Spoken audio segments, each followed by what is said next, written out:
Hi friends! ఇవాళ నేను చెప్పేది ఏంటి అంటే మనం ఆల్మోస్ట్ పిల్లలకి స్నాక్స్ అవి ఇవి ప్రిపేర్ చేస్తూ ఉంటాం కదా!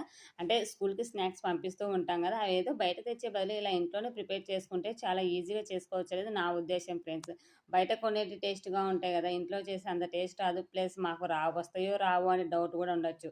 ఎక్కువ కాకుండా కొంచెం కొంచెం చేసుకుందాం. మన పిల్లలకి మనం ఈ చేతనైనంత వరకు కష్టపడి మన చేత్తో ప్రిపేర్ చేసుకుంటే ఆ సాటిస్ఫాక్షనే వేరుగా ఉంటుంది. ఇంకా అది కాక బయట కొనే వాటిలో ఆల్మోస్ట్ స్వీట్స్ గానీ, ఏవైనా సరే మైదా అనేది యాడ్ చేస్తారు ఫ్రెండ్స్. అదేంటక్కా నువ్వు యాడ్ చేయవా? నువ్వు ఇంట్లో స్నాక్స్ చేసేటప్పుడు అంటారేమో.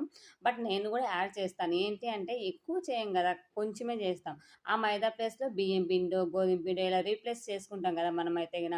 సో, ఎక్కువ ఎక్కువ కాకుండా ఇలా తక్కువ క్వాంటిటీలో చేసుకొని మన పిల్లలు చేసి పెట్టామంటే ఎంజాయ్ చేస్తారు గదా! సో, ఇవైతే గిన బెల్లం కొమ్ములు ఫ్రెండ్స్ టేస్ట్ అయితే నేను చెప్పలేననమాట. 2 డేస్‌కే ఖతం చేశారు. నాకైతే అంత టేస్టీగా వచ్చాయి. దీని యొక్క ఫుల్ వీడియో యూట్యూబ్ ఛానెల్‌లో ఉంది. చూడని వాళ్ళుంటే ఇక్కడ లింక్ ట్యాగ్ చేస్తాను చూసేయండి. ఎలా ఉన్నాయి ఏంటి అని అది కామెంట్ బాక్స్‌లో కామెంట్ చేయండి.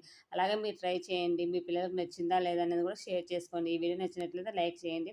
ఇంకా ఈ విషయాన్ని చెప్తూ ఉంటాను కదా! ప్రతిసారి నేను పిల్లలకైతే స్నాక్స్ అనేది కంపల్సరీగా ఇంట్లో నాకు తోచినంతలో నేను చేసుకుంటూ ఉంటాను ఫ్రెండ్స్.